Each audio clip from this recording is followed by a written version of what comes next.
Indeed, I feel great honor speak with you,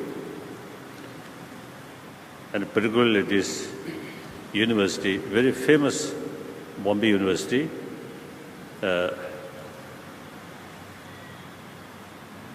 So I really feel great honor. And then also, I always feel very happy meeting with students.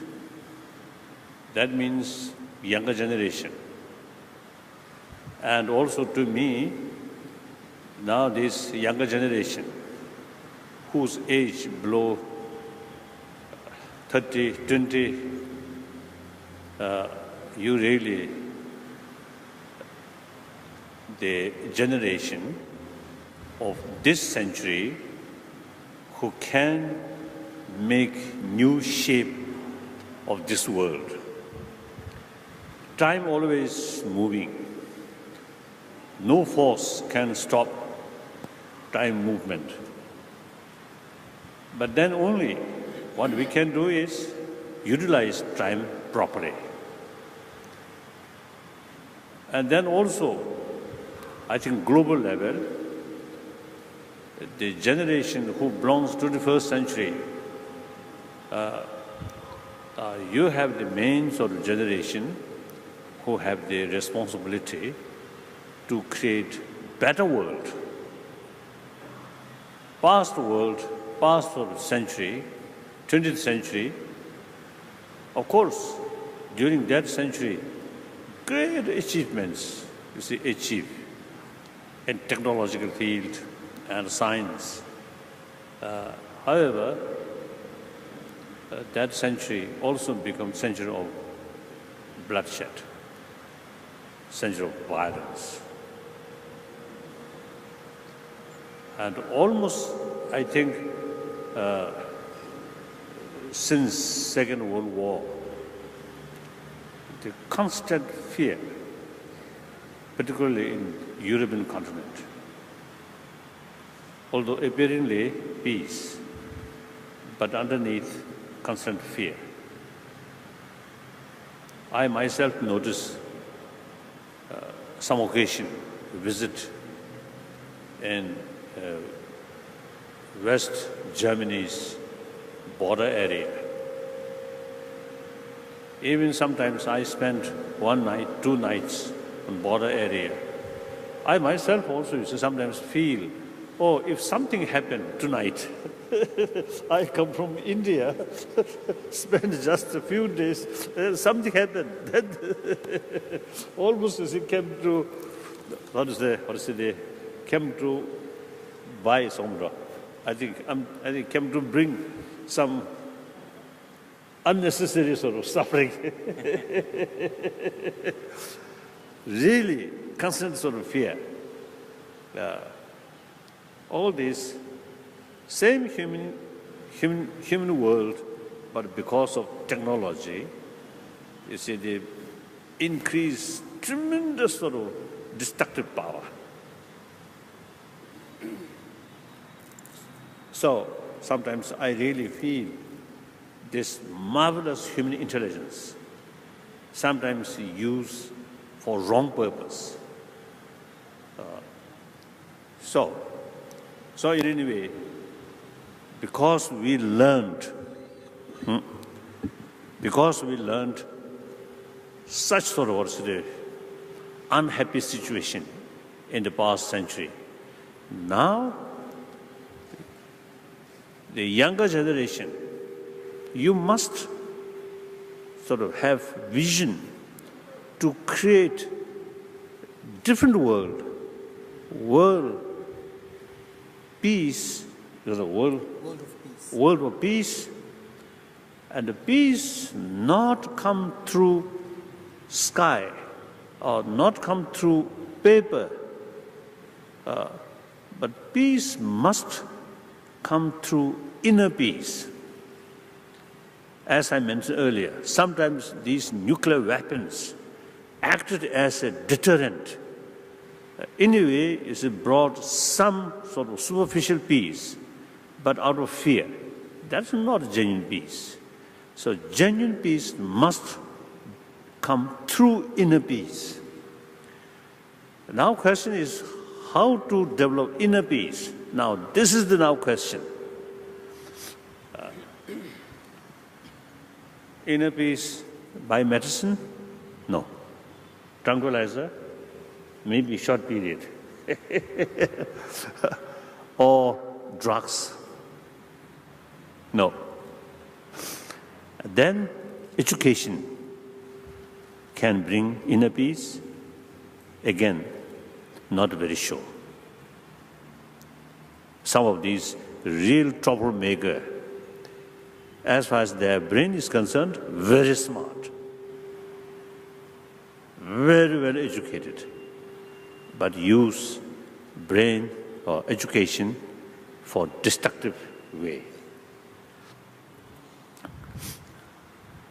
So I very much keen meet younger generation in different parts of the world. So now here, indeed I feel very happy. Then when I meet Indian youth, Indian public, emotionally also I have a certain feeling. We Tibetan sort of civilization, actually, since Buddhism reached Tibet, then the whole Tibetan civilization, then much enriched and much developed. So one time, Morarji Desai, they took the prime ministership. As usual, I wrote letter for congratulation. And then in his reply, Morarji Desai, Morarji Babuji, he mentioned Tibetan civilization and Indian are two branches of one Bodhi tree, same root. So I usually describe Indians as our guru. We are chela of Indian guru. So when I interact with Indian, sometimes I feel, I'm talking to you, which essentially we learned from you at the past almost more than 1,000 years. So I feel great honor.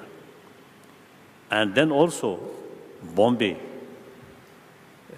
the heart of India's sort of economic capital or something. So very important. So University of Bombay, I really feel something very, very sacred in my mind. So I'm very happy this opportunity. Now, as I mentioned earlier,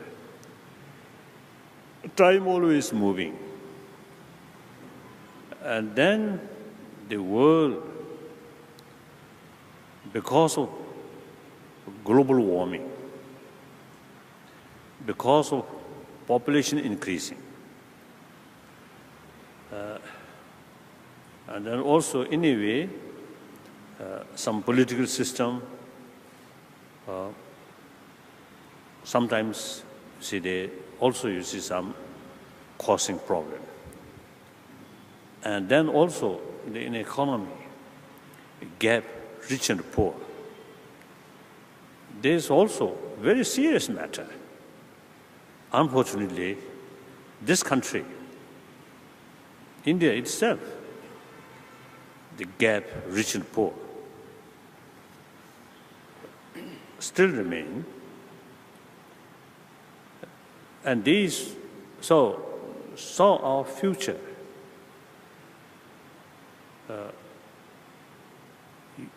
Nobody can take for granted something easy, something, without much problem. No. Problem bound to happen. Then here, in order to face sort of complicated world, we need two things, I believe. Firstly, education, in order to deal with problem. Our approach should be realistic approach. In order to implement realistic approach, any problem, firstly, we should have the fuller knowledge about the reality. Then our approach become realistic approach. Then we get satisfactory result. No matter how our goal is noble, but method use unrealistic method, you will not get the goal satisfactorily. So in order to carry a realistic approach, in order to know the reality fully, now education have very important role, because I believe the very purpose of education is reduce the gap, appearance and reality. There always is a gap, appearance and reality. So education helps to reduce this gap, appearance and reality. And then meantime, another factor I usually used to stress the importance is, in order to see the reality, we must look the reality objectively. Even if it is something positive, which we desirable, which we want, but if we look that goal with attachment, you can't see the reality. Here I want to share, many years ago, in Argentina, one meeting with some religious leader and also some scientist, at least one scientist, one physicist, who I was told, Chilean. At that meeting, he mentioned his scientist, physicist, but then he should not develop attachment towards his own scientific field. That, I think, very important. So now, for example, I'm Buddhist. I have faith towards Buddhism, but I should not attach towards Buddha Dharma. If I develop attachment towards Buddhism, then my mind becomes biased. Through that way, I can't see the value of other religious tradition. So you must be very objective, unbiased. So therefore, in order to keep our mind neutral when we carry research work, now emotions, attachment, hatred, anger, these emotions, the hindrance to develop calm mind. So we have to take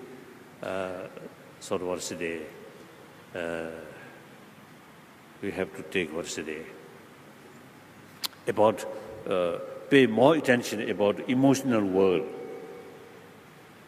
Usually, we not much pay attention about these emotional world.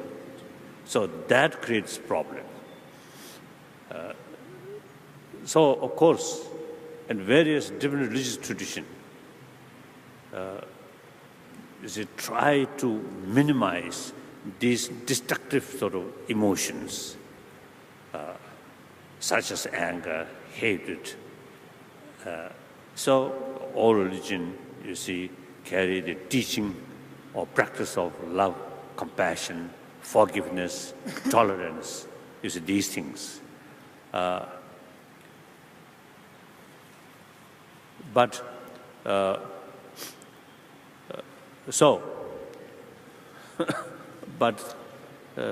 we should have also using common sense, and then try to reduce these emotions. That also very possible. So I want to share with you one study. And now for study, according to ancient Indian, also the tradition, the intelligence is the first level, knowledge through learning, through books, through lectures, others sort of words. That's one level of knowledge. That's not very stable. You learn something and you have the certain concept purely on the basis of other sort of imitation. Then if another person say, no, that's wrong, then your view immediately change or doubt. So the first level of knowledge is very unstable. However, it is acts as a basis. Then further contemplation, analyze by yourself what you learned from other or from books. Then analyze by yourself. Make sure certain point which mentioned by other or book, analyze, further examination. Then you develop second level of knowledge through your own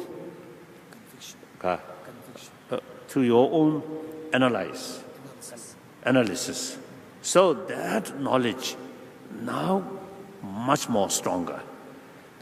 Another person say this is wrong, then you will respond, no, I thoroughly investigate, I thoroughly study, this is true.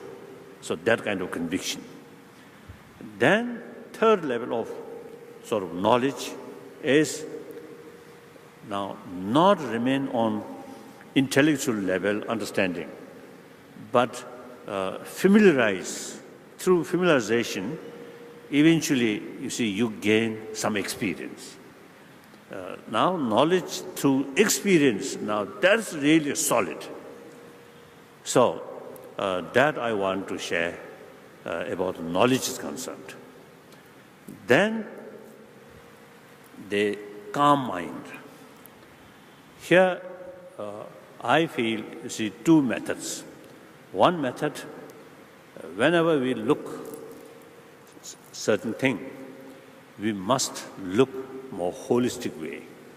That means you can't see the whole picture through one dimension.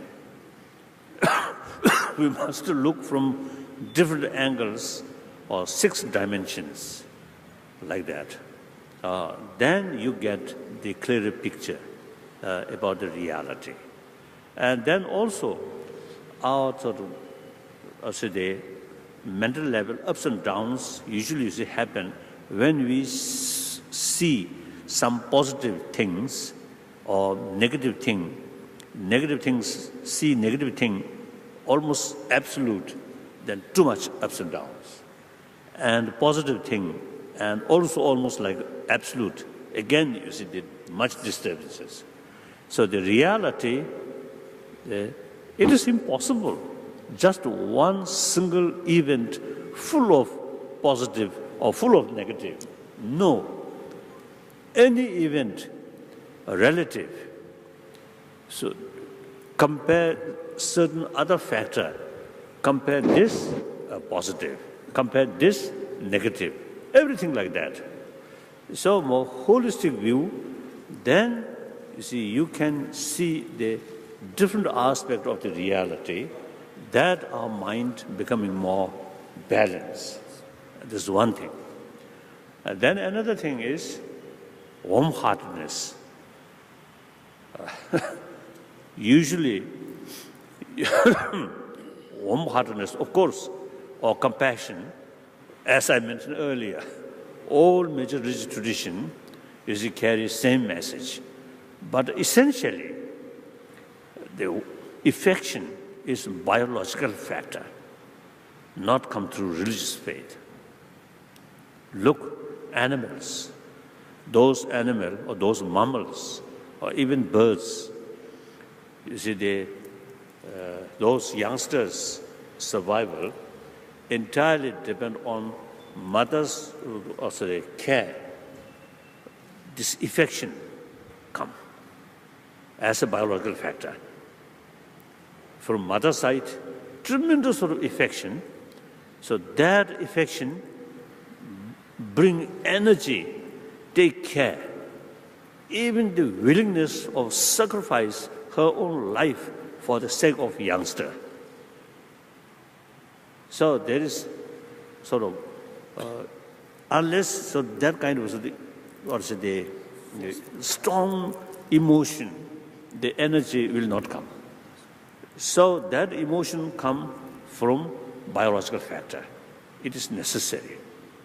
And child side or youngster side also, as soon as born, without reason, without sort of knowledge, who is that person? But biologically, sort of entirely depend on that person. So long that person carry cuddly, at the physical touch, the child feel happy, safe. As soon as separate, feel unhappy. So these are biological factor. So affection come from biological factor that take as a seed. Then with human intelligence, with the help of human intelligence, that biological factors of affection then can enrich, strengthening. So now here differences. The first level of affection, compassion, is biased and something like action-oriented or oriented towards others' attitude. So biased. It cannot extend to so-called our enemy, whose attitude towards you is negative, harming on you. On that level, since that biased biological sort of affection is action-oriented, so the action which negative towards you, you cannot extend your feeling of love and compassion towards that. Then through training, through help of human intelligence, analyze pros and cons of it. Pros and cons about affection, about hatred, about jealousy. Then you develop some kind of conviction, warm-heartedness, altruistic attitude is immense benefit to myself, to the family, to the community, and even my health. Through analysis, and with help of human intelligence, we can promote that biased, limited compassion, uplift unbiased,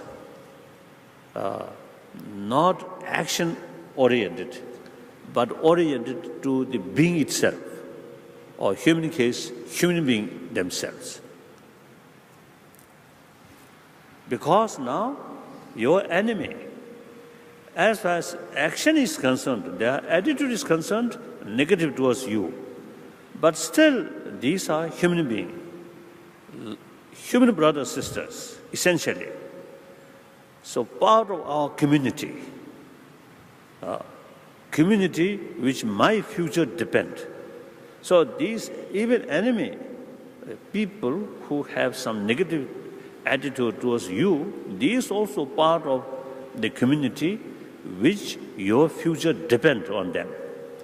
So, with understanding these things, then keep genuine compassion, genuine sense of concern, of well-being, even your enemy, regardless what their attitude. That is unbiased, genuine compassion. All major religious tradition, you see, teach us that. But without touching religion, using common sense, common experience, and then latest scientific finding, we can develop conviction, these kind of altruistic attitude, infinite altruistic attitude towards others. We can develop that. Some non-believer, the willingness to sacrifice their own life for sake of others. So these are some non-believer, not come through religious faith, but through common sense, like that. So that, I think, we can promote that through education, not through religious teaching, but through awareness, through education. So in modern education, the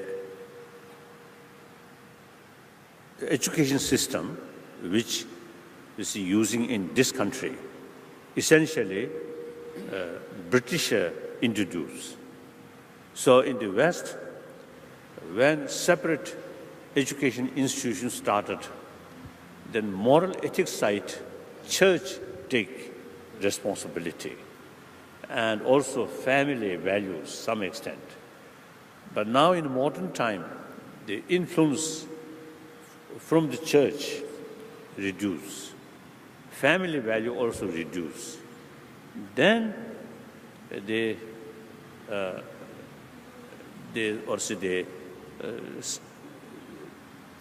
separate education institution, which originally, you see, taking care only brain development, moral ethics side, church and others, you see, taking care.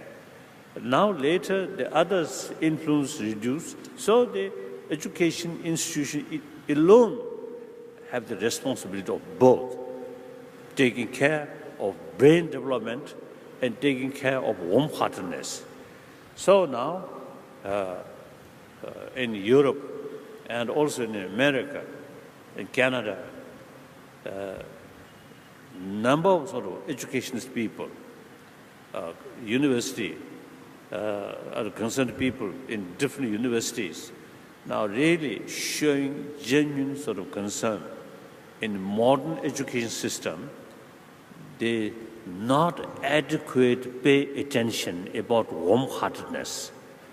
So now here in this country, I think you can, and then here in some different countries, some countries where Judeo-Christian background, and then some of them, you see, believe moral ethics must be based on religious faith.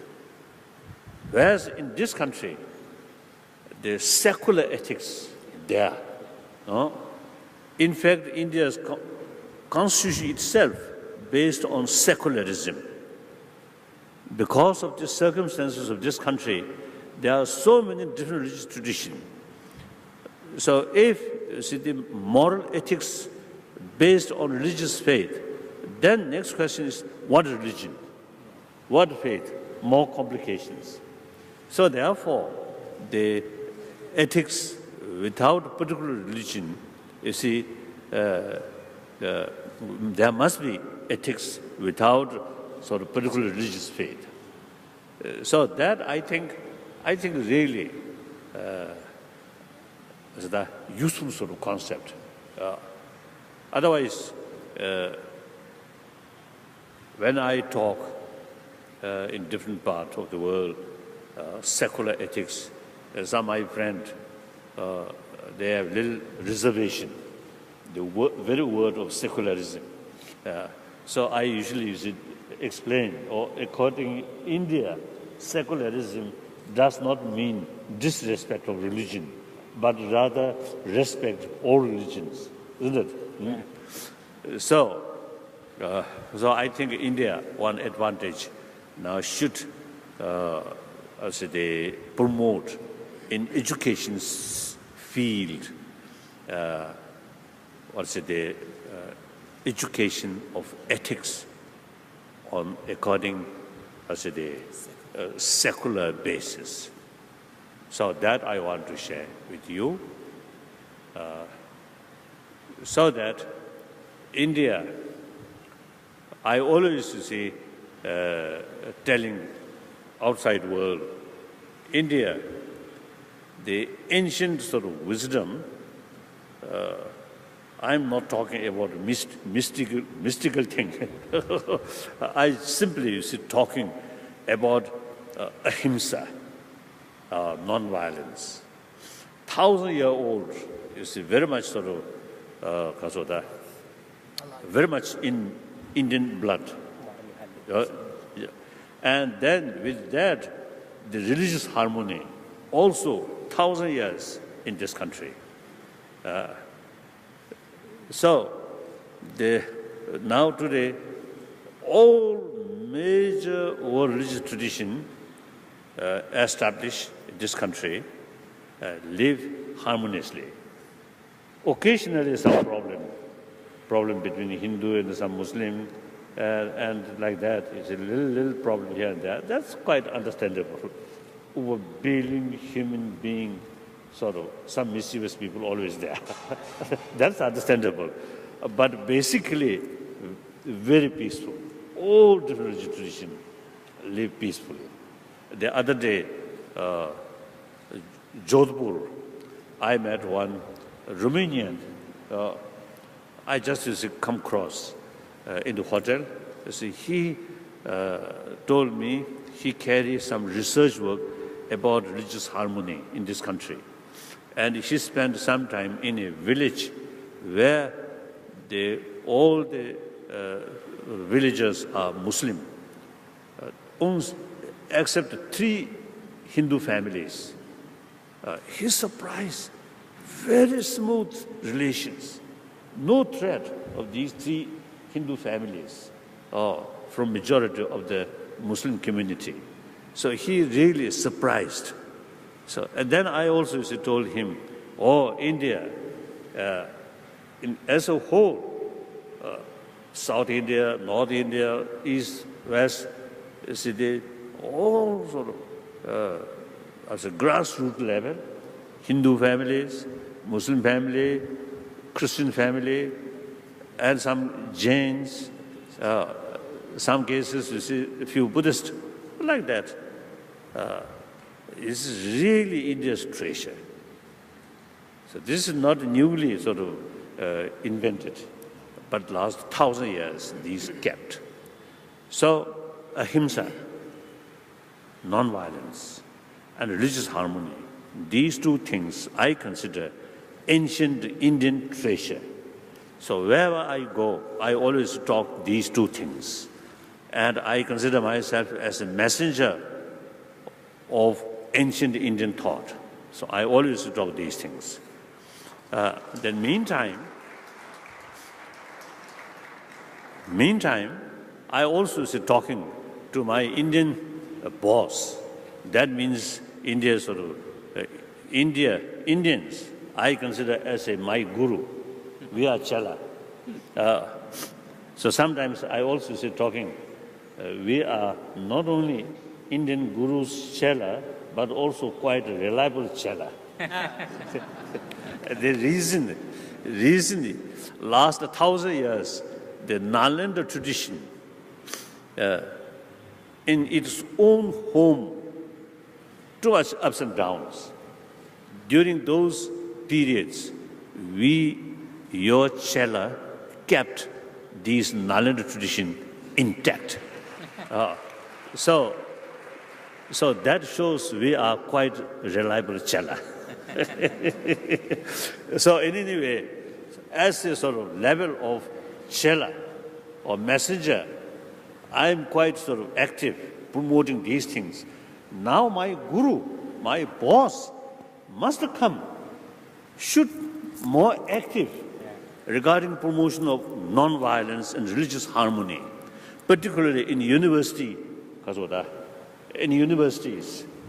Each student should sort of have clear picture about these, clear sort of realization of your own 1,000-year-old treasure. Then India, greatest democratic country in population-wise, greatest democratic country, and a very stable nation. So now, I think in early period, like Mahatma Gandhi and those Indian sort of freedom fighters, you see, they eventually spread outside the world about ahimsa, non-violent struggle. Luther King followed Mahatma Gandhi's sort of path, and American civil right. They fought for civil right. They achieved. Now today, even president of that country, one black black American.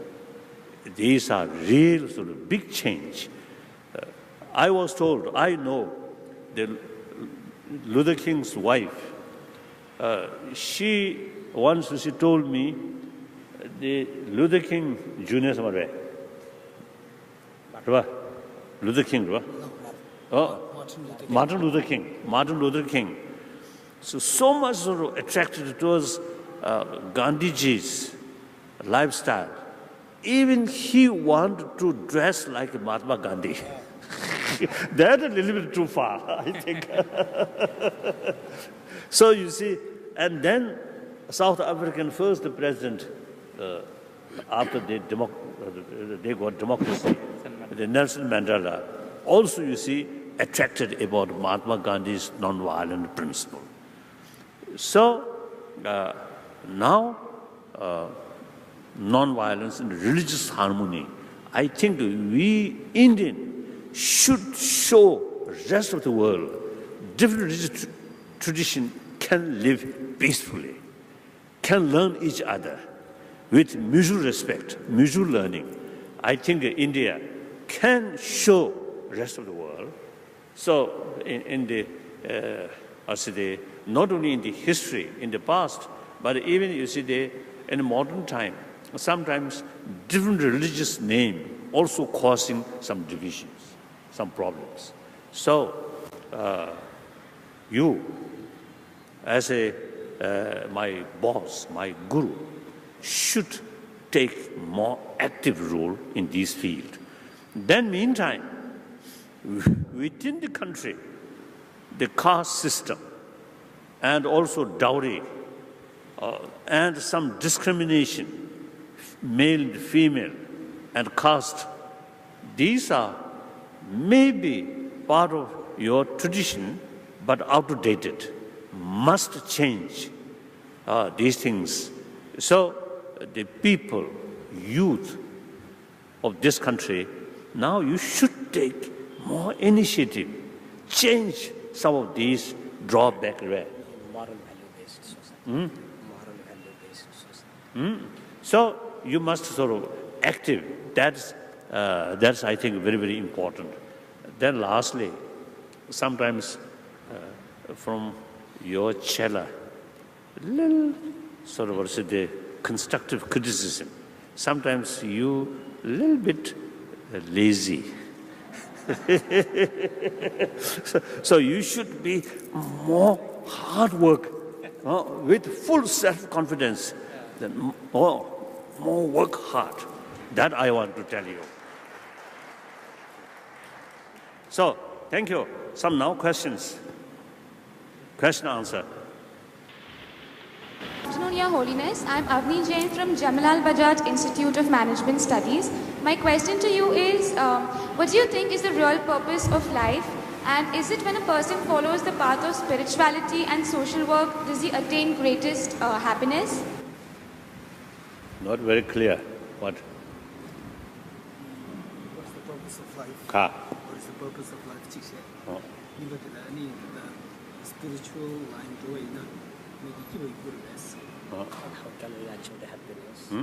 How can we achieve Purpose of life? I think that's rather mysterious question. I think different answer according different philosophical sort of concept. According those people, those religious tradition, concept of God, creator, then I think you should ask God, what is the purpose of our life?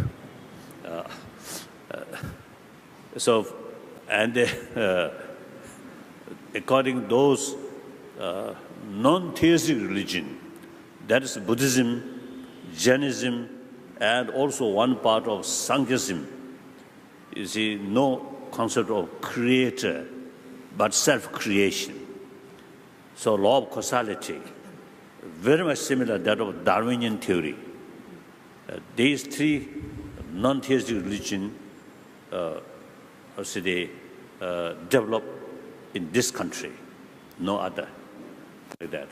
So I believe, purpose of our life, I believe happiness. Simple reason, there no guarantee of good future, but we live on hope for good. If anyone completely lost hope, then that very mental attitude shorten your life. At worst case, suicide may take place. Therefore, we survived here on the basis of hope, something good. So we can say the purpose of our life is happy life. The second part. Can we have the next question, please? Spirituality, spiritual line, as I mentioned earlier, you see two levels. One secular level, without religious faith. So now the first line of moral ethics, without touching religion. Now here, the spirituality means taking care of your own mental peace. That's spirituality, kind of one level of spirituality. So naturally, wealth, money, or diamond, ring, will not bring your inner peace. Just out of illusion, you feel, I'm rich, I'm happy. But if you kiss your ring like that, the ring no ability to respond to you affection. Dogs, cats, if you show them kindness, affection, they also have the ability to respond to you affection. So we are living being. We need affection. Matters no ability to show us affection. So our life, based on material value, which have no ability of affection, is illusion. We are living being. We must receive constant sort of affection, constantly from other. Then your life becoming much more meaning, much more happier in deep insight. So therefore, talking about these inner value, that is spirituality. Not talking about next life, not talking about nirvana, moksha, heaven, God, creator. No, simply how to live happily with inner peace. That's the way of spiritual line. I like that. Next question. The next question, please. His Highness, my name is Porish. I'm from MET College, and my question is, according to you, which are the most important values which can be inculcated in any individual, and how can we achieve them? You've already talked about education. Which are the other important values which we can inculcate in ourselves, according to you? In human life, the value, in human life, the value is most important to achieve the goal. In that, education is there, but what are the other values? Now here, basically, we are social animal. Each member of the social animal, their future, their survival depend on the community. Like bees or ants, those social sonu, because the animal. They have no religion, no constitution, no government organization, no police force, but they work together. Because of the biological factor. So we also social animal. No matter one single human being, very powerful, but his or her life for survival depend on the rest of the community. That's fact. So it is absolutely wrong. The basis of your own future is to look a little bit distant from you. And you must have some close link with the community, which basis of your own future. Here, as the factor which close with the basis of your own sort of happy life, that's sense of concern of well-being of other. That sense of sort of concern really bring together. So that I usually call affectionate attitude, altruistic attitude.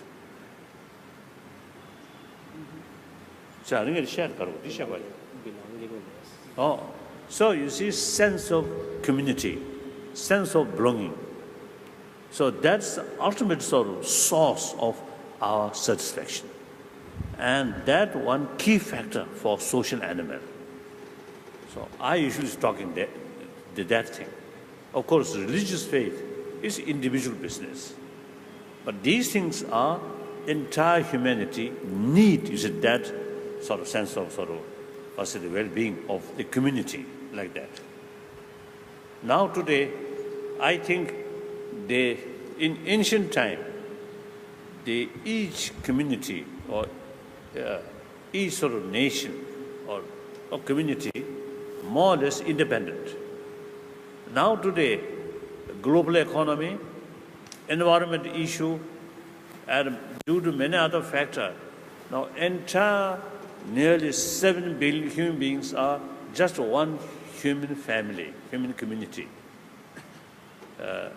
So not only the nation to nation, but also continent to continent, heavily interdependent.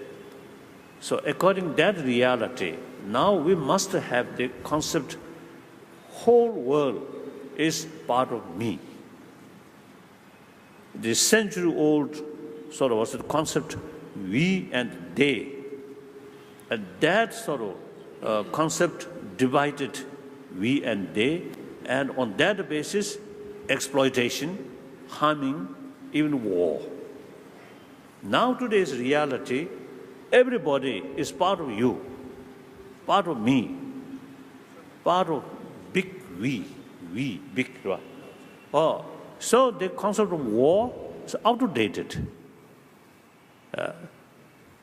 So long you have genuine sense of concern of well-being of other, there is no basis of killing, no basis of stealing, no basis of abuse or sexual abuse or rape, and the basis of telling lie, telling sort of deception. All this, so long you have the strong, the strong feeling of concern of well-being of other, and all these negative physical action, verbal action will not, because of that, no room about these negative sort of action. So I feel whether person believe some deeper value or not, in practical level, if person follow these sort of practice out of awareness, through education, we become a really sensible person, and through that way we can build happier world. This is my fundamental sort of belief, like that. Next question. Thank you. The next question, please. My name is Murtaza Kothari and I am from Jamnalal Bajaj Institute of Management Studies. Your Holiness, you spoke of peace and social welfare. My question is, how does capitalism relate to social welfare, and what role can capitalism play, especially in the aftermath of the global recession? That's our capitalism.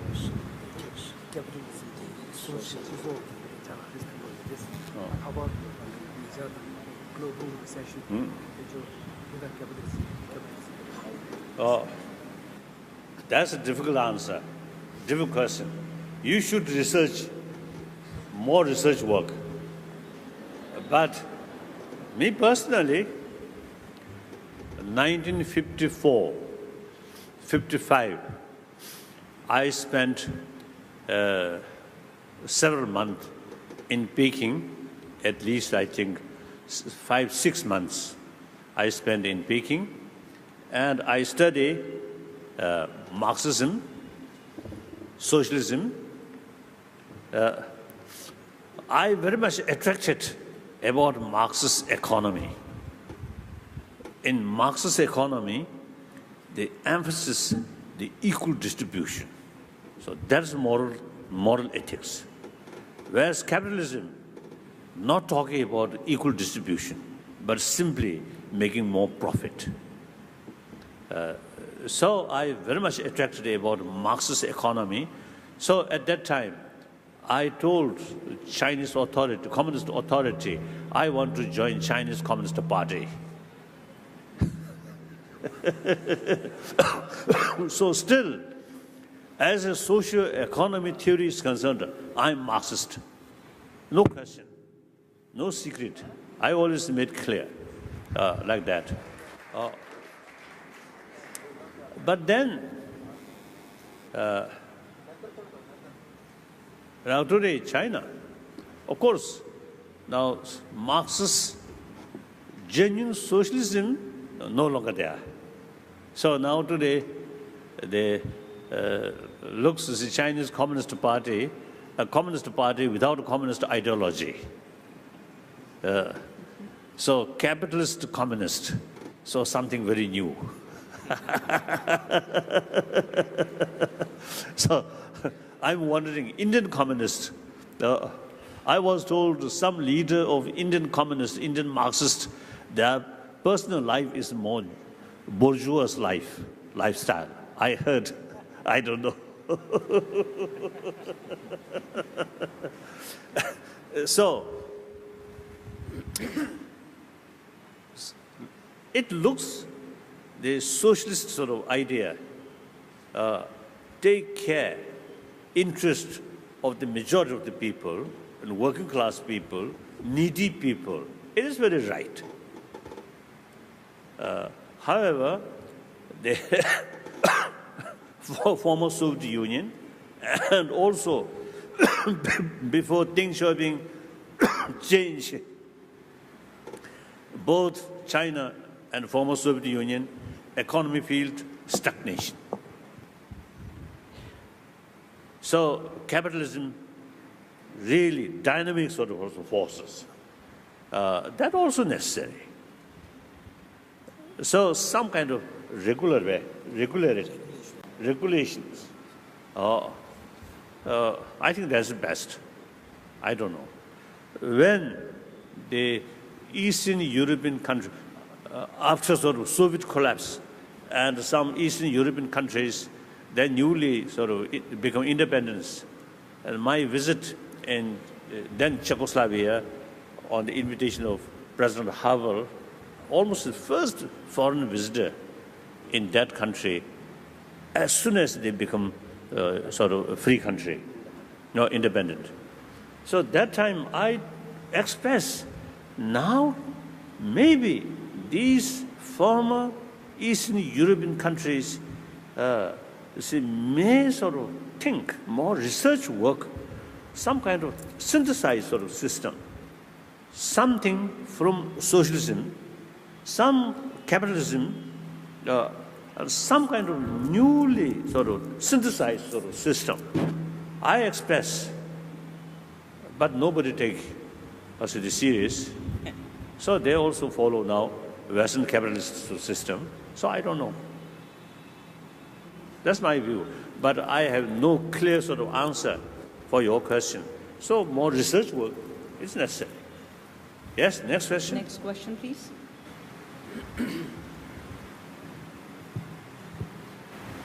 His Holiness, I'm Nidisha Shetty from MET College. It's a great honor to have you here.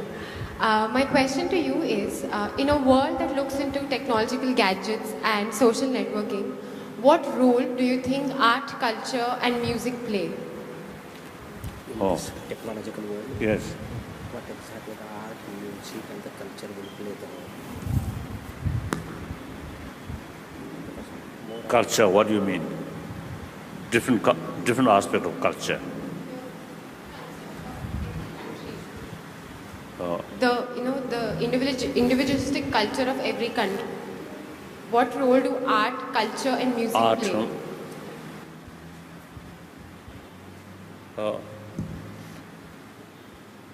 Of course, actually, all this is my talk is some kind of culture of peace, culture of non-violence.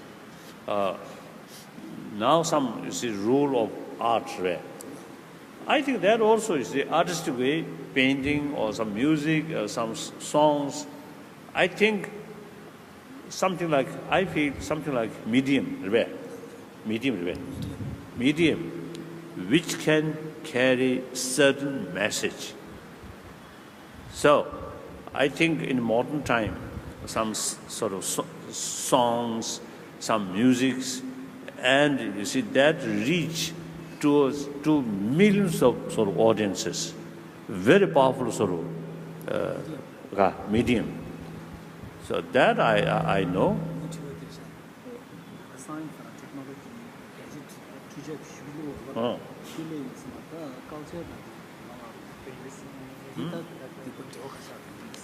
No, I don't think you see people losing interest about culture. Now just the morning session, after that, one Indian media used to ask me about cricket. Ask me, you said, cricket is those who will win or something. World Cup cricket, who will win? So people showing these sort of also the sports. And then I think it's a different sort of also the music. I think millions of people really showing interest about that. Myself, no interest. Music, no interest. Different sort of sports. I have no interest. Of course, when I was very young, I played ping pong or something, badminton. Now no longer. So, of course, these are, I feel, you see, the important part of our life. And meantime, I also have the feeling, you see, if we too much rely on some satisfaction on music or play, then our inner ability, you see, wasting. We simply, heavily depend on external factors for inner peace. Then so long music and so some kind of picture there, you feel happy. When no longer these things, then you feel boring. So there are other factors without depend on sensorial sort of experiences, but entirely use the mental sort of ability, inner peace. Then, without whether you see there is some external facility or not, you always can be peaceful and can enjoy like that. That I feel. So that's why those people who spend solitude in remote area, they feel very happy. No music, no sort of television, nothing, but through their inner sort of meditation or some different things, you see, get inner sort of immense inner peace. So days, nights, months, you see, go like that way. Of course, the external facilities are very good, but too much relying on these things, not good.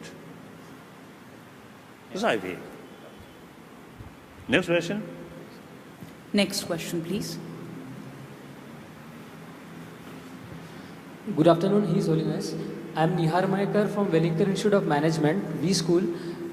And my question to you is, in today's world of globalization and technological advancement, should youth of India follow and totally rely upon the Indian traditions as mentioned by you and sir, like the learnings from Mahabharata or Ramayana, or should we combine the best of the Western philosophies as well as Indian philosophies in order to grow and develop?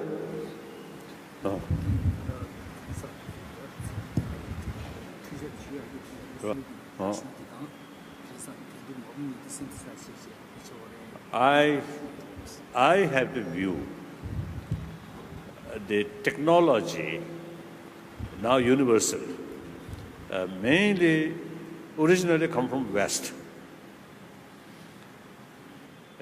Technology provides us physical comfort. India also needs that, and particularly in rural area.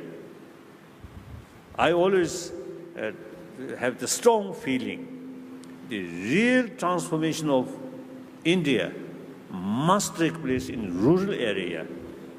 Not you see some buildings, some factories, some you see modern sort of facilities in Bombay or Hyderabad and Allahabad or Bangalore.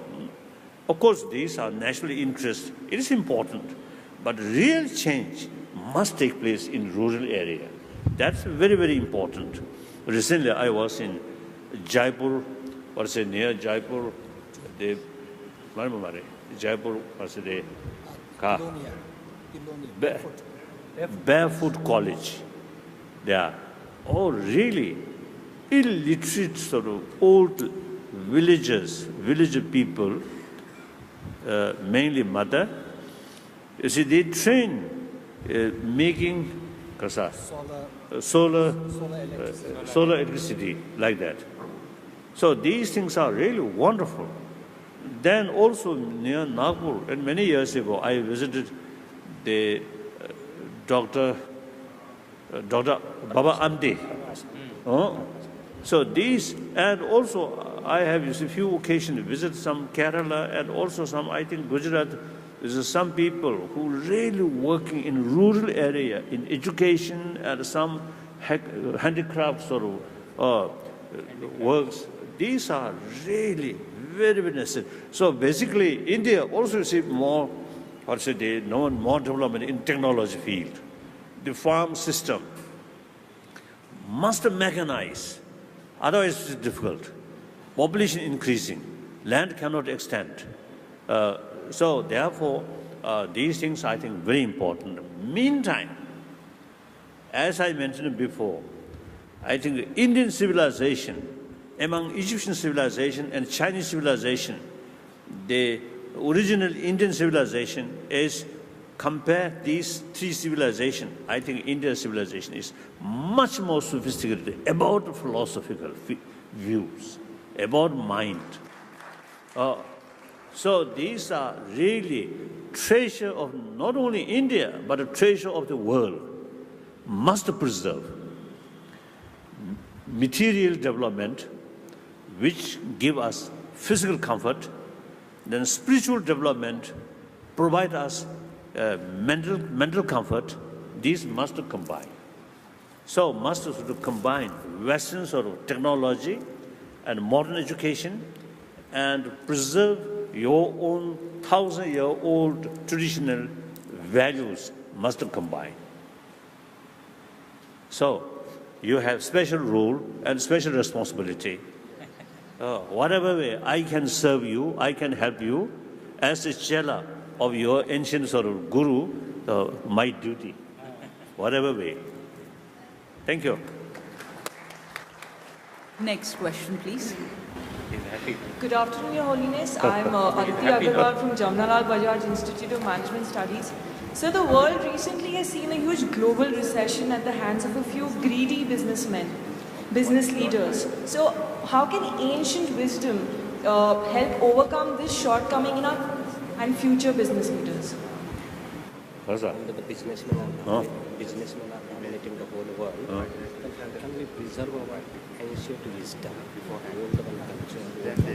How can we preserve it when the businessmen are dominating the world? How it can be handled?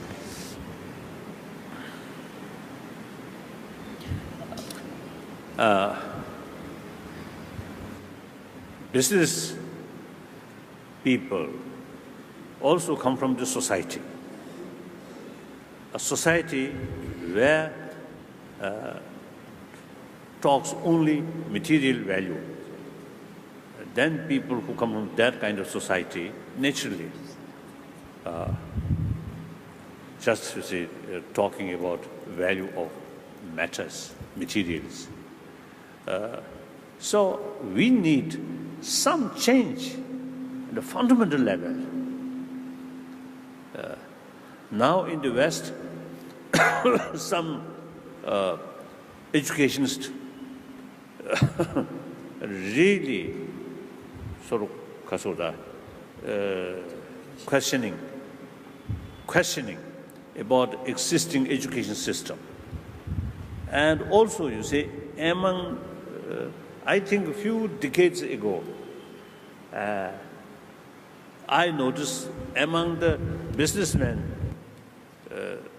much less number who's showing about value of spirituality or inner peace.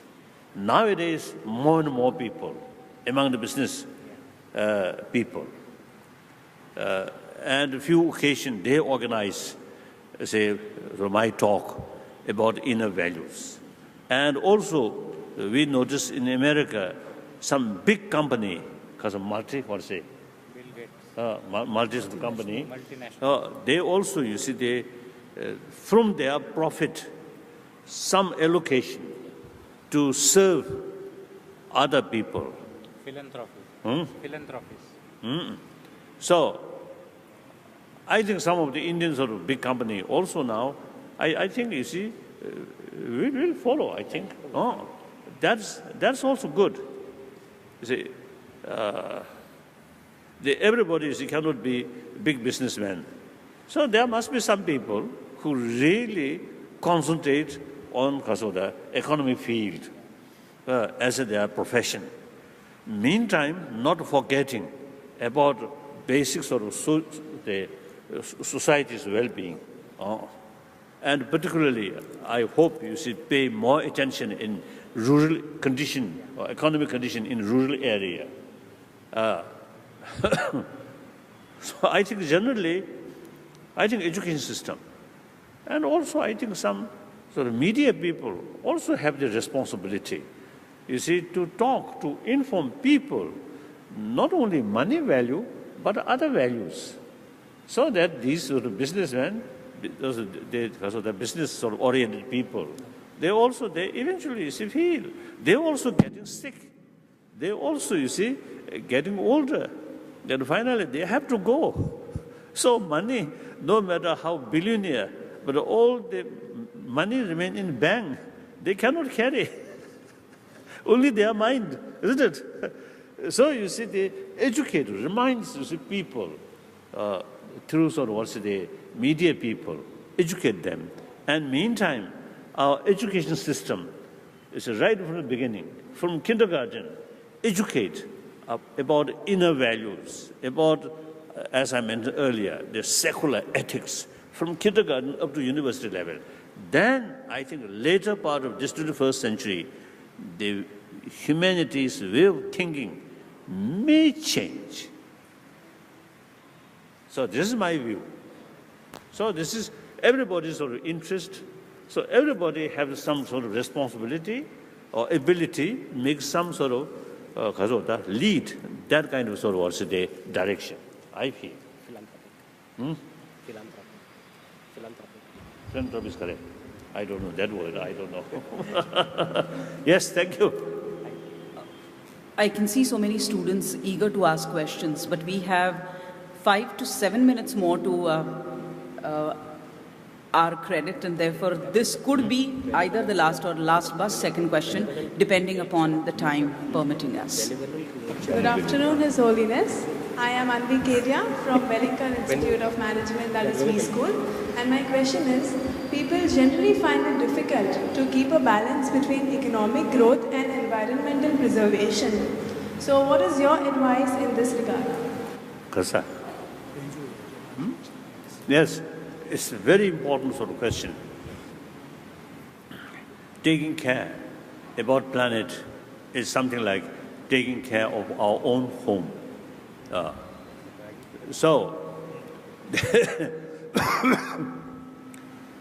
That also education. Mainly, you see, depend on education. I myself, 1959, when I came first India, the first time, no, not first time 1956. So in any way, after sort of more or less permanent sort of residence in this country after 59, at the early period, I have no idea about the importance of ecology. Then only through meeting scientists, ecologists, then I learned, oh, that's very, very important. Everybody sort of has the responsibility to take care about ecology. So, using nature resources, that also practical. We have to use that. But meantime, keep in our mind the sort of maximum protection about environment. I noticed many years ago, one time in Sweden, Stockholm, when I visited there, my friend told me in the river in Stockholm city, no longer fish because of the water polluted. Many industries in riverside. And then later, I think 1 decade or more, another occasion, I was told some fish now reappear because not sort of stop all those factories, but keep continuously, but taking special care about because of the purification of water like that. So there is a way, maintain industry, meantime, more pay attention about cleanse.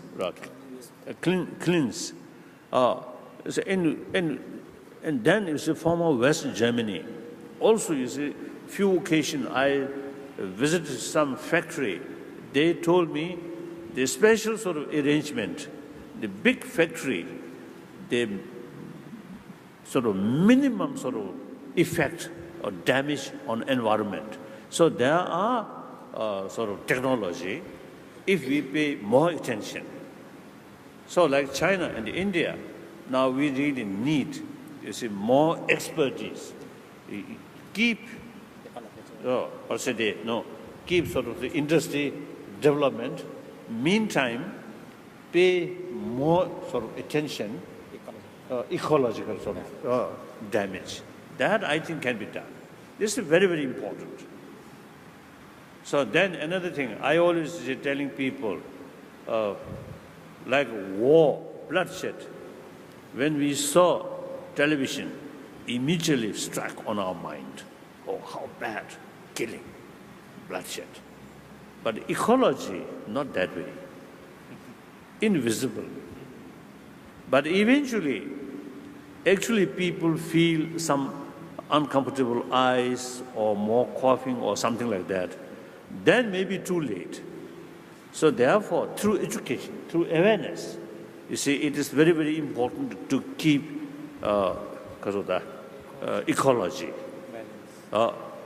That I think through education, through media, also you see, have very, very important sort of role, and in education, like that. Then sometimes I feel, I think in Australia and also in Europe, I noticed some school, some university student, see, weekend, go to rural area and educate the villagers,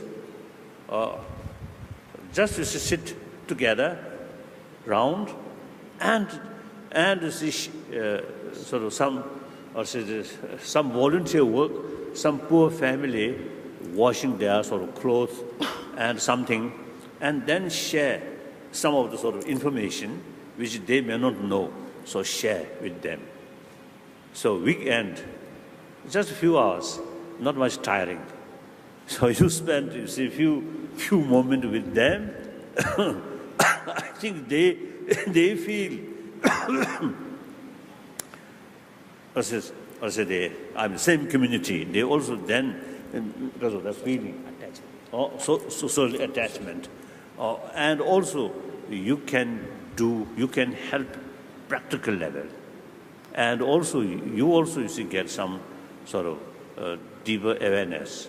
How is the lives going on in these rural areas?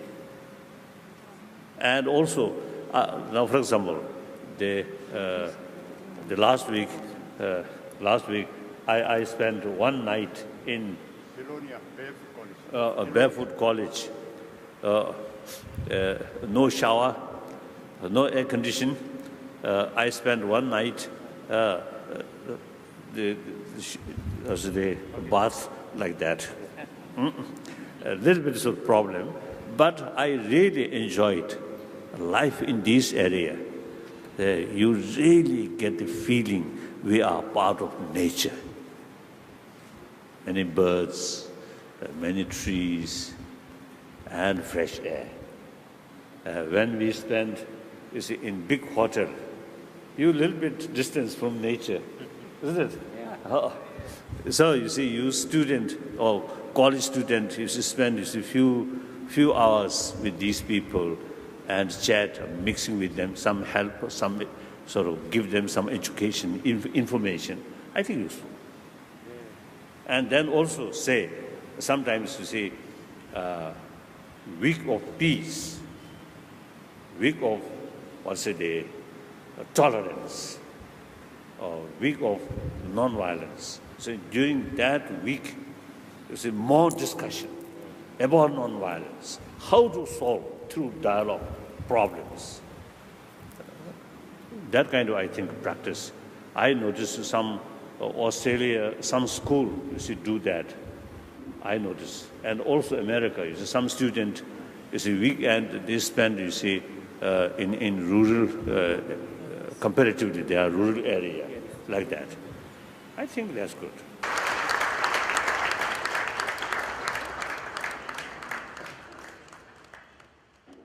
years ago, in Argentina, one meeting with some religious leader and also some scientist, at least one scientist, one physicist, who I was told, Chilean.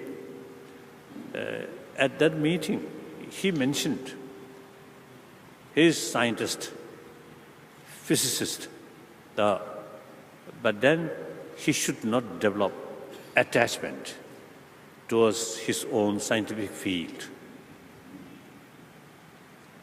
That, I think, very important. So now, for example, I'm Buddhist. I have faith towards Buddhism, but I should not attach towards Buddha Dharma. If I develop attachment towards Buddhism, then my mind becomes biased. Through that way, I can't see the value of other religious tradition. So you must be very objective, unbiased. So therefore, in order to keep our mind neutral when we carry research work,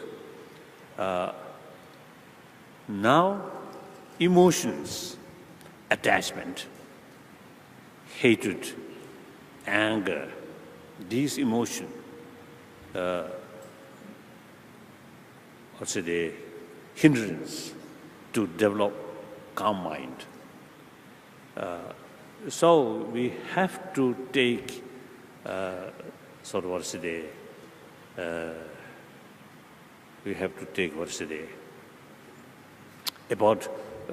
pay more attention about emotional world. Usually, you see, we not much pay attention about these emotional world. So that creates problem. So of course, in various different religious traditions, try to minimize these destructive sort of emotions, such as anger, hatred. So all religion, you see, carry the teaching or practice of love, compassion, forgiveness, tolerance. You see, these things. But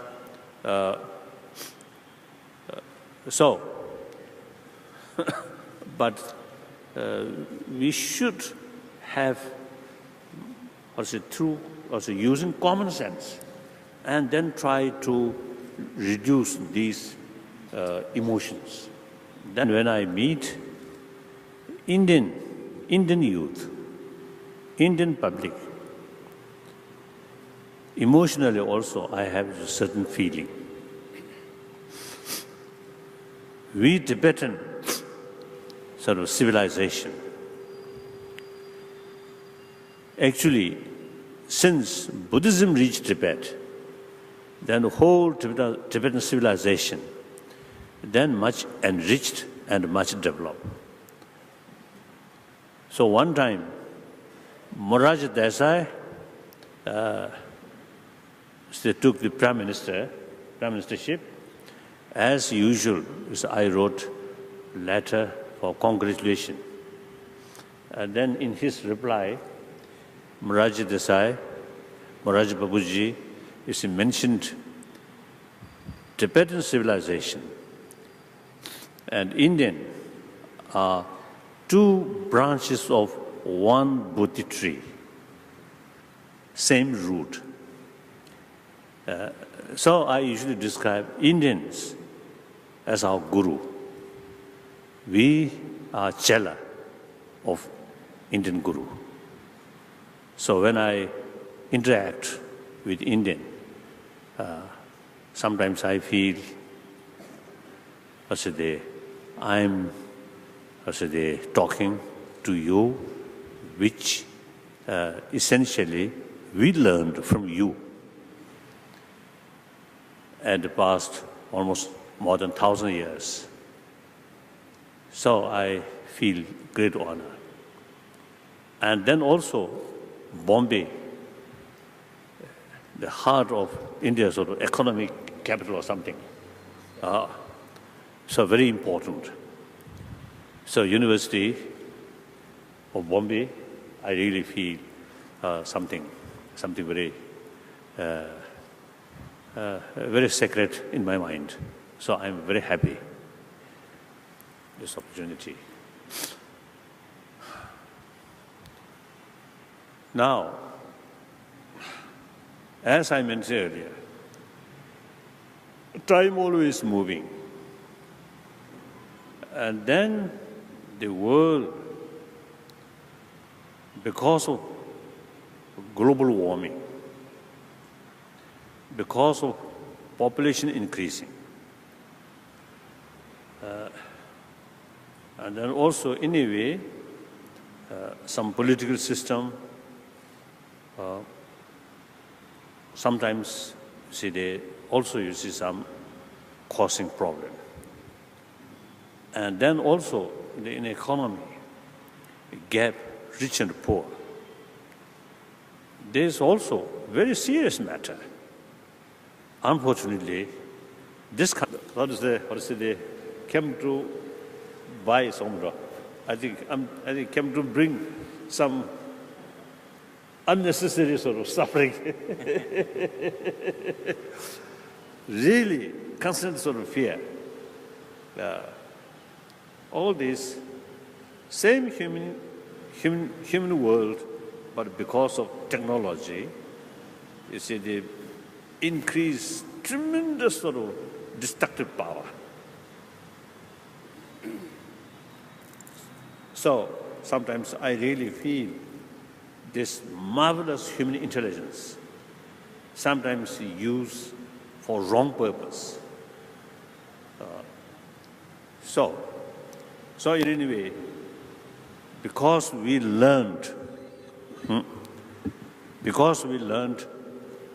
such sort of unhappy situation in the past century, now the younger generation, you must sort of have vision to create different world peace, world of peace, and the peace not come through sky or not come through paper, but peace must come through inner peace. As I mentioned earlier, sometimes these nuclear weapons acted as a deterrent. In a way, it brought some sort of superficial peace, but out of fear. That's not genuine peace. So genuine peace must come through inner peace. Now question is how to develop inner peace. Now this is the now question. Inner peace by medicine? No. Tranquilizer? Maybe short period. Or drugs? No. Then education can bring inner peace? Again, not very sure. Some of these real troublemaker, as far as their brain is concerned, very smart, very well educated, but use brain or education for destructive way. So I very much keen meet younger generation in different parts of the world. So now here, indeed I feel very happy. Then indeed I feel great honor speak with you,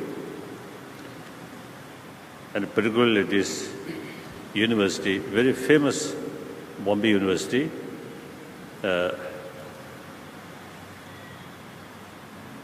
So I really feel great honor. And then also, I always feel very happy meeting with students. That means younger generation. And also to me, now this younger generation, whose age below 30, 20, you really, the generation of this century who can make new shape of this world. Time always moving. No force can stop time movement. But then only what we can do is utilize time properly. And then also, I think global level, the generation who belongs to the 21st century, you have the main sort of generation who have the responsibility to create better world. Past world, past sort of century, 20th century, of course, during that century, great achievements, you see, achieved in technological field and science. However, that century also became century of bloodshed, century of violence. And almost, I think, since Second World War, the constant fear, particularly in European continent, although apparently peace, but underneath constant fear. I myself noticed some occasion visit in West Germany's border area. Even sometimes I spent one night, 2 nights on border area. I myself also used to sometimes feel, oh, if something happened tonight, I come from India, spent just a few days, something happened. Then almost as it came to country. India itself, the gap, rich and poor, still remain. And these, so our future,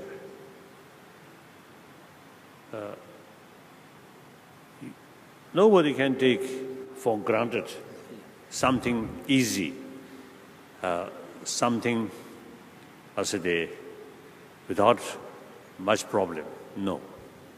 Problem bound to happen. And then here, in order to face sort of complicated world,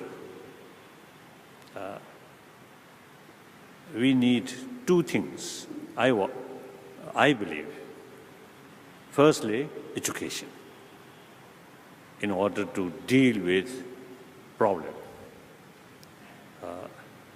Our approach should be realistic approach. In order to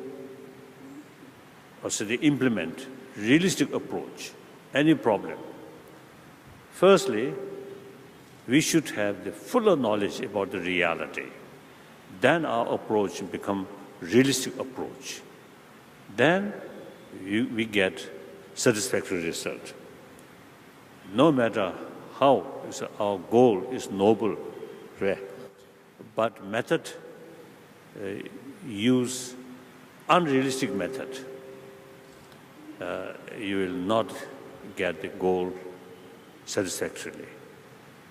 So in order to carry a realistic approach, in order to know the reality fully, now education have very important role, because I believe the very purpose of education is reduce the gap appearance and reality. There always is a gap, appearance and reality. So education helps to reduce this gap, appearance and reality.